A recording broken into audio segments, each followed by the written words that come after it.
Hello दोस्तों, कैसे हैं आप सभी और कैसे चल रही है आप लोग की तैयारी। मैं ऐसा करता हूं कि आप लोग की तैयारी बहुत अच्छे से चल रही होगी। तो आज हम लोग बौद्ध धर्म पढ़ने वाले हैं। बौद्ध धर्म से जो भी क्वेश्चन पूछे गए हैं या पूछे जा सकते हैं, देखिए सब इसमें इंक्लूड किया गया है जो लास्ट ईयर एग्जाम में क्वेश्चन पूछे गए हैं। तो चलिए वीडियो को स्टार्ट करते हैं। वीडियो स्टार्ट करने से पहले और आप चैनल पर नए हैं तो चैनल को सब्सक्राइब कर लीजिएगा और साथ में बेल आइकन की घंटी को ज़रूर से क्लिक कर दीजिएगा। देखिए जो 600 ईसा पूर्व में जो है बौद्ध धर्म अस्तित्व में आया था, बौद्ध धर्म। और जो बौद्ध धर्म के संस्थापक थे वो गौतम बुद्ध जी थे। बौद्ध धर्म के संस्थापक, एग्जाम में पूछेगा आपसे क्वेश्चन कि बौद्ध धर्म के संस्थापक कौन थे, तो गौतम बुद्ध जी थे। देखिए इनका जो जन्म है वो 563 ईसा पूर्व BC में हुआ था। कहाँ हुआ था? लुम्बिनी। कपिलवस्तु है नेपाल में। नेपाल में क्या है? कपिलवस्तु है। तो नेपाल में कपिलवस्तु के लुम्बिनी वन में हुआ था। और जो इनका जो मृत्यु है वो 483 BC यानी ईसा पूर्व कुशीनगर में हुआ है, 80 वर्ष की अवस्था में। अब आप लोग के माइंड में ये क्वेश्चन घूम रहा होगा कि भाई ये बताओ पहले जन्म होता है या पहले मृत्यु। तुम बता रहे हो कि जो मृत्यु हुआ है 483 ईसा पूर्व हुआ है और जो जन्म हुआ है 563 ईसा पूर्व हुआ है। तो मेरे भाई मेरे दोस्त आप लोग जानते होंगे BC होता है ईसा पूर्व और जो AD होता है एनो डोमिनी यानी ईस्वी होता है। तो देखिए ईसा उस समय जो था ना, ईसा मसीह के जन्म से पहले का जो है कालक्रम था पहले का, उसे ईस्वी में काउंट किया जाता था। जैसे ऊपर से नीचे की ओर आता था। आजकल तो जैसे 2022 चल रहा है, 2023 आएगा, 2024 आएगा, ये ईस्वी बोला जाता है। तो आप लोग समझ गए होंगे। देखिए 80 वर्ष की अवस्था में हुआ था। पिता जो थे इनके सुद्योधन थे, शाक्यों के प्रधान थे और कपिलवस्तु के राजा थे। माता जी जो इनकी थी बुद्ध जी की, वो महामाया थी, कलिंग वंश की थी। क्वेश्चन पूछता है एग्जाम में कि अब देखिए इनके जन्म के 7वें दिन जो है इनकी माता का निधन हो गया था। जन्म के 7वें दिन जो है गौतम बुद्ध जी के जो माता थी जो है महामाया देवी, उनका निधन हो गया था। और उसके बाद उनका जो लालन पालन है वो महाप्रजापति गौतमी उनकी मौसी यानी सौतेली माँ की थी। तो देखिए सौतेली माँ महाप्रजापति गौतमी थी और ये मौसी थी। देखिए पत्नी जो थी वो यशोधरा थी। ऐसा बताया जाता है मित्रों कि इनको एक बड़े संत ने देखा तो बोला कि या तो ये बहुत बड़े विद्वान बनेंगे और या ये सन्यासी बनेंगे। तो इनके पिताजी को जो है वो चिंता हो गई कि यार अब क्या करें, सब धन दौलत का अब क्या होगा। तो इसलिए इन्होंने शादी करने का सोचा कि शादी में अब उलझ जाएंगे तो अब आराम से रहेंगे। लेकिन वो मानने वाले कहाँ थे।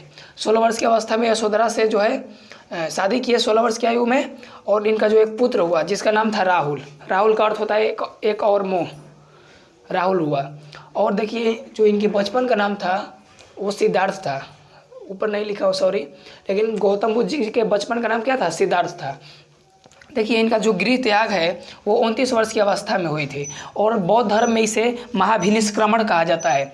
ये इतना इंपॉर्टेंट है कि मैं नहीं बता सकता हूँ भाई। क्वेश्चन पूछेगा कि महाभिनिष्क्रमण किसे कहा गया है, तो बुद्ध के गृह त्याग को महाभिनिष्क्रमण कहा गया है। देखिए जब इन्होंने 4 दृश्य देखा, कंथक के साथ निकले थे और 4 दृश्य देखे। पहला वृद्ध व्यक्ति, बूढ़ा व्यक्ति को देखे वो बिल्कुल झुक के चल रहा था। बोले यार ये झुक के क्यों चल रहा है। फिर देखे वो बीमार व्यक्ति को देखे, बेचारा कूद रहा था कि यार दर्द है, क्या करूं। और एक जो है मृत को देखें, जो मरा हुआ व्यक्ति था, उसे लोग टांग के लेके जा रहे थे। और तो पूछे कि यार ये क्या होता है।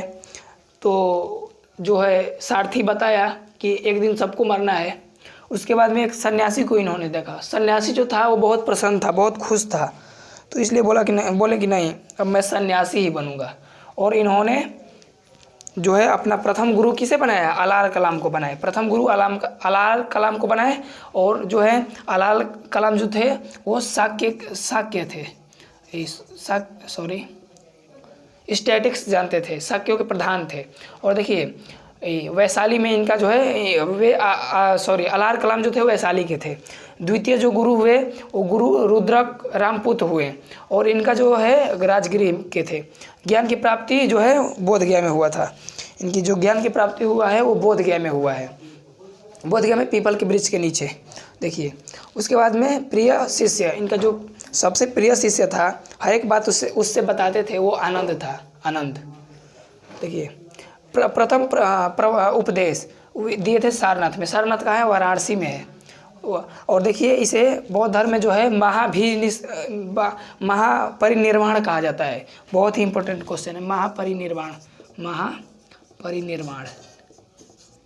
महापरिनिर्वाण कहा जाता है, बहुत ही इंपॉर्टेंट है। देखिए इनसे संबंधित कुछ प्रतीक है और जो है घटना है। देखिए जो जैसे जन्म जो हुआ है वो कमल और साढ़ दिखाया गया है प्रतीक। देखिए गृह त्याग को जो है वो घोड़ा दिखाया गया है।